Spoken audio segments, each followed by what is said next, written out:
Canada, and I wanted to speak to you about the in terms of I just read an article by a local newspaper here in Montreal.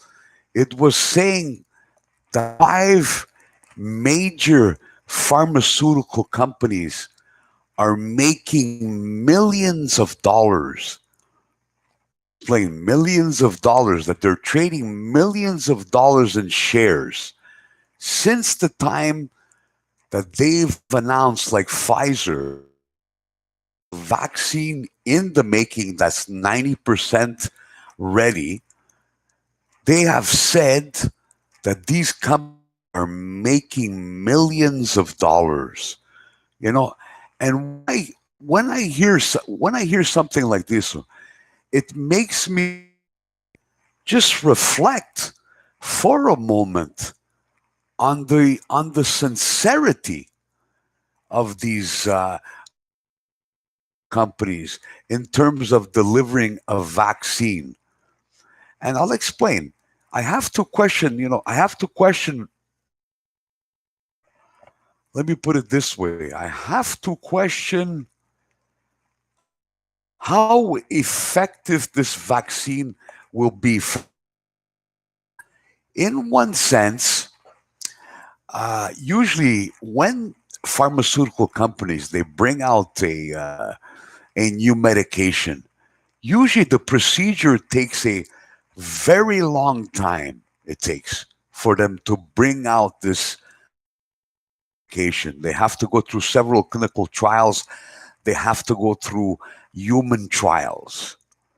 And this whole procedure now seems to be, I would say, very speeded up, given the circumstances that we're living in, and the contagion of the virus across the world. There's a lot of pressure on pharmaceutical companies and on governments to develop a viable vaccine. But in this speeding up process, I have to ask this question: will the vaccine be safe? Not taken the normal, regular amount of time to develop that medicine. So, be safe. I would have a concern. I would have a concern on my mind as to the safety of the. And you know, this COVID virus raises questions. One of the questions that it raises, excuse me for a moment, one of the questions that it raises is the question of freedom. Yes, the question of freedom. We have to look at this honestly, whatever. All across the world, individuals' freedoms, families' freedoms are being restricted. That you can't, I mean, taking an example, you can't go into restaurants. So freedom being restricted, and also your sense of your sense of, how should I say it, ability to move around. Because I'll take the example. I was speaking to someone last week or whatever, and he's living in France. He's a friend of mine, and he was telling me that there's a restriction on them that they cannot leave their home and travel further 1 kilometer from their home. And when they do travel, when they need to travel, have to have how would I call it? They have to have a pass that allows them to gives them permission to travel. So we're seeing that. We're seeing that restriction of liberty, restriction of movement, and it's affecting people. it's affecting people psychologically. It's changing for some, depending, I guess, depends on the individual. For some, it's changing their lives. So in the last few months, about these restrictions, a lot of people are beginning to protest these restrictions. And I'm not going to take a side. I'm going to leave it up to you. I'm just opening up the area for discussion. To what extent does the state have the right to restrict your ability to move around during COVID? I mean, do they have unlimited restrict your freedom? And this is what people are beginning to contest. They're beginning to ask themselves if the state has the right to restrict their freedom to this extent. Very difficult in the sense is that as the we've been here for months with the COVID, in this point in time, and some people I would imagine are very very deeply psychologically, and not only psychologically but socially and economically are affected. Because I mean, if let me take an example.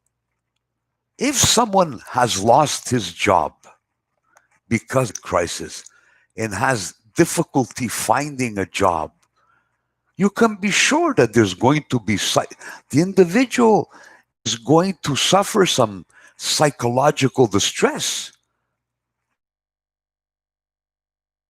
and maybe psychological distress, maybe in terms of depression, in terms of great anxiety. So we have to think of the consequences of the COVID on the living populations of the world.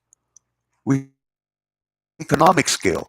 We have to look at it on all levels, on an economic, on a social level, on a site, and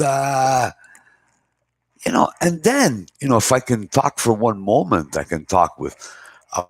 I mean, on the economic level, I mean, it's really devastating. What the COVID has done to, how would I say, to the world's economy, to individual countries' economy. This is really, it's. I'm going to use the word economic holocaust. This is what the COVID is creating a world. It's creating an economic holocaust. I mean, I don't know. I don't have the exactics. I don't have at the moment. But I mean, so many people, I'm sure, have lost their jobs because of the COVID. And so many people are being thrown into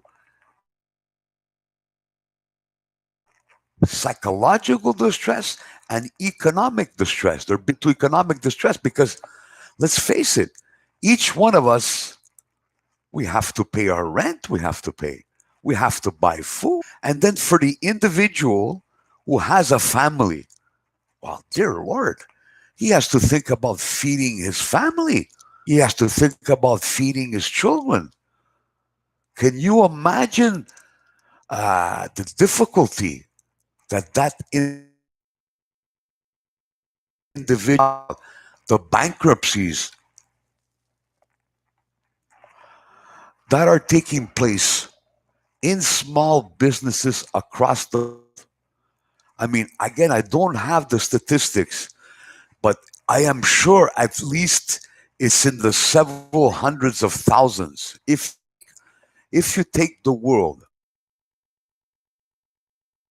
uh, I am sure it has to be at least several hundreds of thousands of businesses that have closed. and a lot of businesses that have closed are not coming back. So business, listen, small business is a part of the economic structure of a country.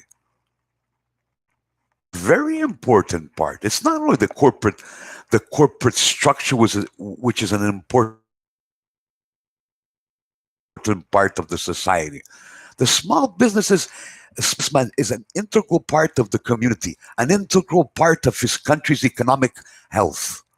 And we have to reflect on this for a moment. And like I said, uh, the suffering, this thing is enormous. It's astronomical that people are going through and will be going through. And that certain people are beginning to ask is, was this all necessary? I'm not an, listen, I'm going to say it straightforward, whatever. I'm not an advocate of no restrictions, of no masks. I'm not really in that camp, but I do wear a mask when I say when I go to public or whatever. I do obey the rules, but I don't know if I don't think I'm the only one. I'm a bit uneasy with these regulations that we have to observe, because in my mind what I see happening now here, this is in Montreal and this is in Canada. The COVID is continuing to rise despite the effort to be able to maintain it. Despite the effort to maintain it with distancing, with closing businesses, it's still rising.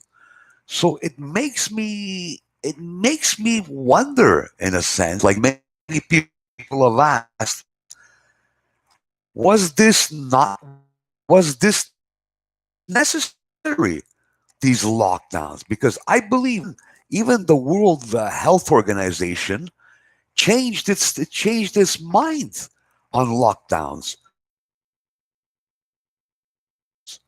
once it realized the economic suffering that people would have to go through. I hope I've given you some ideas for reflection, and I would love to hear from you. Thank you very much.